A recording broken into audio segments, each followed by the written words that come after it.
আচ্ছা শিক্ষার্থীরা, তোমাদের অষ্টম শ্রেণীর গণিত ক্লাসে স্বাগতম। আমরা 15 নম্বরের এই পর্বে তোমাদের 15 সূত্রের সাহায্যে গুণফল নির্ণয় করো, সেখানে আমরা সেটা সমাধান করব। আচ্ছা শিক্ষার্থীরা, বলো দিদি কি করতে হবে? রাশিটাকে কিসের সাহায্যে? সূত্রের সাহায্যে। আচ্ছা এখানে হচ্ছে এই যে এটা আছে, বলো তো আমরা এটা দেখতে পাচ্ছি, এটা কি সূত্র হয়নি? কোনটার মতো সূত্র হয়েছে? a - b * a² + ab + b²। তার মানে এটার মতো হয়েছে না? এই যে এটার মতো। শিওর? তাহলে এইটার রূপ দিয়ে দিতে হবে এখানে। তাহলে a - b, a - b বলতে a বলতে টয়েছে না? বলো তো a বলতে কি? তাহলে আমরা এখানে আমি a লিখলাম আর এখানে b লিখলাম, মধ্যখানে মাইনাস আছে। ও স্টুডেন্ট, তাহলে a - b বলতে কি বলো তো? 1। শিওর? তারপরে আমরা কি লিখবো?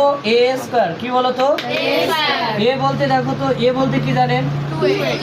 2a নিলাম, সেটার উপরে কি দেবো? তাহলে ব্র্যাকেট দিতে হবে। তারপরে কি আছে বলো তো? প্লাস। তারপরে a বলতে কি বলো তো? টয়েস। তারপরে কি b বলতে? 1। b বলতে 1 দিলাম। তারপরে কি আছে? b বলতে কি? 1 এর উপরে কি দেবো? তোমরা বুঝতেছো? আচ্ছা এইটা কি কোনো সূত্র অবস্থা আছে? না, এটা অনুসিদ্ধান্ত করা যায়, কিন্তু অনুসিদ্ধান্ত করা সম্ভব না। আচ্ছা এটা অবস্থায় রেখে দেবো, তাহলে হচ্ছে যে 8a³ + 1 হয় কি না?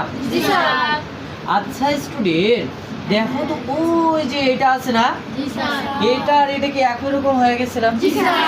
দেখো আমরা যেটা ভাঙলাম এগুলো মিলছে কিনা সেটাও তো প্রমাণ করা দরকার। 2 দুগুণে 4² প্লাস 2 একে 2, a 1 একে 1 বুঝছো না?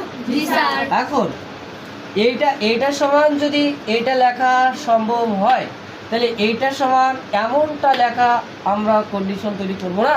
তাহলে বলো তো স্টুডেন্ট, তাহলে a³ - বলো a³ - b³। আচ্ছা ইয়ামা তুমি বলো তো, এখানে a বলতে কি?